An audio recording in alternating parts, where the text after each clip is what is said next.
பயிற்சி 6.4 4வது கணக்கு. உயரமான அடுக்குமாடி குடியிருப்பின் அடியிலிருந்து அலைபேசி கோபுர உச்சியின் ஏற்ற கோணம் 60 டிகிரி. குடியிருப்பின் உச்சியிலிருந்து கோபுர அடியின் இறக்க கோணம் 30 டிகிரி ஆகும். அடுக்குமாடி குடியிருப்பின் உயரம் 50 மீட்டர் எனில் அலைபேசி கோபுரத்தின் உயரம் காண்க. கதிர்வீச்சு கட்டுப்பாட்டு விதியின்படி அலைபேசி கோபுரத்தின் குறைந்தபட்ச உயரம் 120 மீட்டர் இருக்க வேண்டும். மேற்கண்ட அலைகோபுரம் இந்த கட்டுப்பாட்டிற்கு உட்படுகிறதா? இப்போ என்ன சொல்லிட்டாங்க, ஒரு அப்பார்ட்மெண்ட் இருக்குது, உயரமான அடுக்குமாடி குடியிருப்பு. அப்போது இந்த அப்பார்ட்மெண்ட்டை நான் எடுத்துக்கிறேன், ஏபின்னு எடுத்துக்கிறேன். இதனுடைய அடிப்பகுதி ஏ, உச்சி பி. அடுக்குமாடி குடியிருப்பின் அடியிலிருந்து, அப்போ அடிப்புள்ளி என்னது, ஏவிலிருந்து அலைபேசி கோபுர உச்சி ஏற்ற கோணம். அப்போ அலைபேசி கோபுரம் உயரமாக இருந்தால் தான் இங்கேருந்து நம்ம ஏற்றி பார்க்க முடியும். ஸோ அதை விட இந்த அடுக்குமாடி குடியிருப்பை விட அந்த அலைபேசி கோபுரம் உயரமாக இருக்குது. ரெண்டுமே தரையில் தான் இருக்கும், ஜாயின் பண்ணிக்கலாம். இந்த அலைபேசி கோபுரத்தின் உயரம் சிடின்னு எடுத்துக்கிறேன். இந்த அடியிலிருந்து, அதாவது அடுக்குமாடி குடியிருப்பின் அடியிலிருந்து இந்த டி என்ற புள்ளியை பார்க்குறாங்க, அதாவது உச்சியை பார்க்குறாங்க. அலைபேசி கோபுரத்தின் டவர், செல்ஃபோன் டவர்னுடைய உச்சியை பார்க்குறாங்க. எத்தனை டிகிரி அப்படின்னு சொன்னால் ஏற்ற கோணம் 60 டிகிரி. ஏற்ற கோணம் 60 டிகிரி. அடுத்தது குடியிருப்பின் உச்சியிலிருந்து, குடியிருப்பினுடைய உச்சி எது, பி. உச்சியிலிருந்து கோபுர அடியின் இறக்க கோணம். ஆக்சுவலாக ஸ்ட்ரெயிட்டாக பார்க்கணும், ஆனால் ஸ்ட்ரெயிட்டாக பார்க்காம எப்படி பார்க்குறாங்க, குனிஞ்சு பார்க்குறாங்க. எதை பார்க்குறாங்க, டவர்னுடைய அடியை பார்க்குறாங்க. ஸோ இங்கே பார்க்குறது, இங்கேருந்து இங்கே குனிச்சு பார்க்குறாங்க. எத்தனை டிகிரி, 30 டிகிரின்னு சொல்லிட்டாங்க. அடுக்குமாடி குடியிருப்பின் உயரம், அடுக்குமாடி குடியிருப்பின் உயரம் நம்ம என்னென்னு சொல்லியிருக்கோம், ஏபி. இந்த உயரம் 50 மீட்டர் சொல்லிட்டாங்க. இது செவ்வக வடிவத்தில் இருக்கா? ஸோ எதிர் பக்கங்கள் சமம். இது 50 மீட்டர்னால் இதுவும் 50 மீட்டர். 50 டிகிரின்னு சொன்னால் 50 மீட்டர். அப்போது இந்த எதிர் பக்கங்கள் சமமாக வந்துடும். இது 50னா இதுவும் 50. ஃபஸ்ட்டு நான் ஒரு கோண அளவு கண்டுபிடிக்கிறேன். அடுத்தது கேட்குறாங்க, அலைபேசி கோபுரத்தின் உயரம் என்ன? அலைபேசி கோபுரத்தின் உயரம் நம்ம என்ன எடுத்துக்கிட்டோம், சீரியன் எடுத்துருக்கோம். இப்போது இங்கே மீட் பண்ணுற புள்ளி நான் எடுத்துக்கிறேன், எம்ன்னு எடுக்கிறேன். இப்போ இது ஃபுல்லாக கேட்குறாங்க. இது மட்டும் எனக்கு 50 தெரிஞ்சு, இது எவ்வளோன்னு எனக்கு தெரியல. இது எவ்வளோன்னு தெரியணும் அப்படின்னு சொன்னால் இந்த பெரிய செங்கோண முக்கோணத்தை பார்க்கணும். செங்கோண முக்கோணத்தில் இந்த கோணத்துக்கு எதிர் திசையில் இருக்கிறது எதிர்பக்கம், அதான் சிடி. எனக்கு இது மட்டும் தெரியும், இது எனக்கு தெரியலை. ஏற்கனவே இன்னொரு கோணால் கொடுத்துறாங்க 30 டிகிரி. இதை வச்சு நான் இந்த அளவு கண்டுபிடிக்கிறேன். எது, அடுத்துள்ள பக்கத்தை கண்டுபிடிக்கிறேன். எந்த செங்கோண முக்கோணம், இந்த 30 டிகிரி வச்சு கண்டுபிடிக்க போகிறேன். இந்த செங்கோண முக்கோணம், right.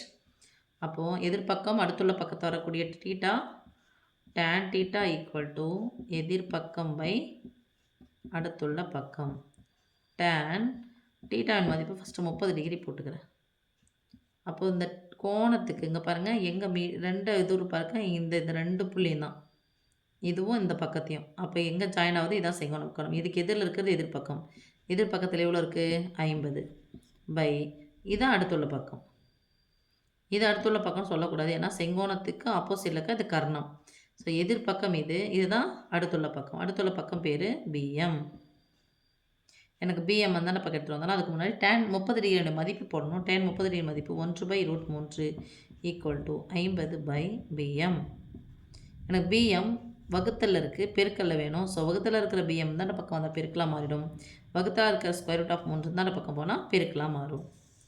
So PM equal to, first முழு எண் தான் போடுவோம் நம்ம, 50, அப்புறம் விகிதமுறை எண் இன்ட்டு √3 மீட்டர். அப்போ இந்த பக்கம் எனக்கு எவ்வளோ கிடைக்கிது, இந்த பக்கம் 50 இன்ட்டு √3.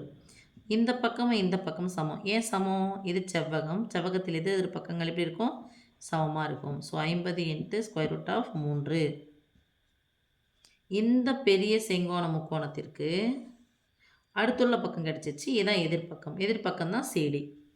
இப்போ tan 60 டிகிரி ஈக்குவல் டு, இந்த 2 புள்ளி பாருங்கள் இங்கே மீட் ஆகுறது. ஸோ இந்த புள்ளி இங்கே எடுத்துகிட்டு போய் எங்கே ஜாயிண்ட் ஆகுதோ, இங்கேருந்து எங்கே முடியுதோ அதான் எதிர்பக்கம். எதிர்பக்கம் சிடி. சிடி பை அடுத்துள்ள பக்கம் யார், இவங்க 50 இன்ட்டு ஸ்கொயர் ரூட் ஆஃப் 3. அதுக்கு முன்னாடி tan 60 டிகிரியுடைய மதிப்பை போட tan 60 டிகிரியின் மதிப்பு square root of 3 equal to CD by 50 into square root of 3. Okay, இப்போ அந்த வகுத்தலாக இருக்கிற சிடி வகுத்தலாக இருக்கிற 50 இன்ட்டு ஸ்கொயர் ரூட் ஆஃப் 3 தானே பக்கம் வந்துச்சுன்னா பெருக்கலாம் மாறும். எனக்கு சிடி மட்டும்தான் தேவை. ஸோ சிடி விகிதமுறை எண்ணையும் விகிதமுறை எண்ணெய் மொத்த உறுப்புகளை மட்டும்தான் பெருக்க முடியும். Square root of 3 square root of 3 பெருக்குனா வெறும் 3, அதாவது square root of 3 whole square 2 முறை வந்திருக்கு இல்லையா. இப்போ 3 ஸ்கொயர்னு அர்த்தம் 3 இன்ட்டு 3. So 3 பெருக்கா 3 square. அதே மாதிரி தான் square root of 3 square root of 3 பெருக்குனா ஸ்கொயர் ரூட் ஆஃப் 3 ஸ்கொயர். இந்த ஸ்கொயர் ரூட்டும் கேன்சல். அதுதான் square root of 3 square root of 3 பெருக்குனா வெறும் 3. முழு என்னது 50 இன்ட்டு வெறும் 3. அப்போ 3 150 ரூபா சேர்ந்தா எவ்வளோமா 150 மீட்டர் ஈக்குவல் டு சிடி. இந்த பகுதி நம்ம எம்டி கண்டுபிடிக்கணும்னு சொன்னாலே இது தேவையில்லை. ஏன்னா நமக்கு இந்த பெரிய செங்குவான முக்கோணத்திலே நமக்கு இது வந்து சேர்ந்து. இந்த சிடி அப்படிங்கிறது தான் அலைபேசி கோபுரத்தின் உயரம். அவங்க என்னென்னு தந்திருக்காங்க, கதிர்வீச்சு கட்டுப்பாட்டு விதியின்படி அலைபேசி கோபுரத்தினுடைய குறைந்தபட்ச உயரம் குறைந்தது எவ்வளோ இருக்கணும் 120 இருக்கணும். அப்போ குறைந்தது அப்படின்னு சொன்னால் அதை விட எவ்வளோ வேணாலும் அதிகமாக இருக்கலாம். ஆனால் எப்படி இருக்கக்கூடாது, கம்மியாக இருக்கக்கூடாது. அப்போ அலைபேசி கோபுரத்தினுடைய உயரமானது 120 மீட்டர் கண்டிப்பாக இருக்கணும். அதை விட அதிகமாக இருக்கலாம். ஆனால் குறைந்தபட்ச உயரம் அப்படின்னு சொன்னால் குறைந்தது இவ்வளோ இருக்கணும், அதிகமாக எவ்வளோ நேரம் இருக்கலாம். ஆனால் அதுக்கு கீழே என்ன பண்ணக்கூடாது, குறையக்கூடாது. அப்போது 120 மீட்டர் இருக்க வேண்டும். மேற்கண்ட அலைக்கோபுரம் இந்த கட்டுப்பாட்டிற்கு உட்படுகிறதுனா 150 மீட்டர் இருக்குது. 150ன்றது 120 விட அதிகம். அப்போ 120 விட அதிகமாக எவ்வளோ வேணாலும் இருக்கலாம். அப்போது இந்த கட்டுப்பாட்டிற்கு உட்படுகிறது. செகண்டு ஆம்னு போட போகிறோம். Okay, thank you.